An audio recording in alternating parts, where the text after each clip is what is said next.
दोस्तों, आज की कहानी में हमें देखने को मिलने वाला है एक ऐसा मोड़ जो वीरगढ़ महल की नींव तक हिला देगा।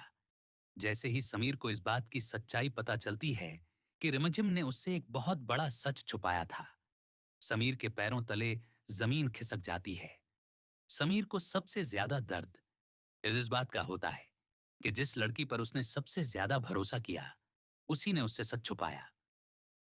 समीर अपने कमरे में अकेला खड़ा होता है और बार बार उन सभी बातों को याद करता है जो रिमझिम ने उससे कही थीं। समीर के दिल में गुस्सा भी होता है और दर्द भी होता है।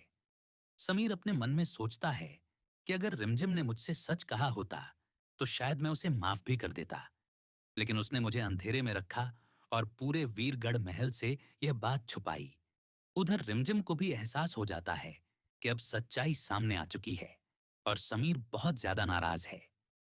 रिमझिम बार बार समीर से बात करने की कोशिश करती है, लेकिन समीर उससे मिलने से भी इनकार कर देता है।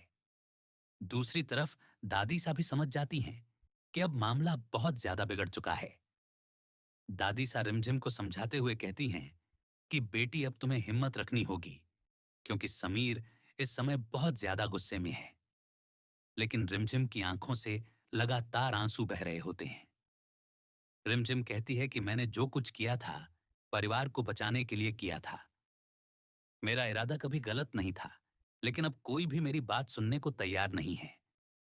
उसी समय पूरे वीरगढ़ महल में एक बड़ी सभा बुलाई जाती है। महल के सभी सदस्य वहां इकट्ठा हो जाते हैं। सबकी नजरें समीर पर टिकी होती हैं। समीर धीरे धीरे सभा के बीच पहुंचता है। उसके चेहरे पर गुस्सा साफ दिखाई दे रहा होता है। समीर सबके सामने खड़ा होकर कहता है कि आज मैं वीरगढ़ का राजा होने के नाते एक बड़ा फैसला सुनाने जा रहा हूं। यह सुनकर सभी लोग हैरान रह जाते हैं। रिमझिम का दिल जोर जोर से धड़कने लगता है। दादी सभी चिंतित नजर आती है। समीर आगे कहता है कि जिसने भी मुझसे झूठ बोला है, उसे उसकी सजा जरूर मिलेगी। महल में सन्नाटा छा जाता है। फिर समीर सबके सामने रिमझिम और दादीसा का नाम लेता है। यह सुनते ही रिमझिम की आंखों में आंसू आ जाते हैं। समीर कहता है कि तुम दोनों ने मुझसे सच छुपाया, इसलिए मैं फैसला करता हूं कि तुम दोनों को वीरगढ़ महल छोड़कर जाना होगा। समीर की यह बात सुनकर पूरा महल दंग रह जाता है। किसी को भी विश्वास नहीं होता कि समीर इतना बड़ा फैसला ले सकता है।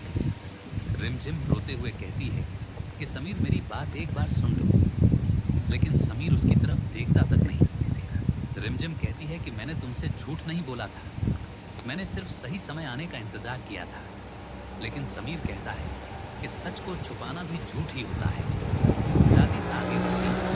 दादी सा कहती है कि बेटा, अगर किसी को सजा देनी है तो मुझे दे दो। रिमझिम को मत निकालो, वह तुम्हारी पत्नी है, वह तुमसे बहुत प्यार करती है। लेकिन समीर का गुस्सा कम नहीं होता। समीर कहता है कि कानून सबके लिए बराबर है, जो गलती करेगा उसे सजा मिलेगी।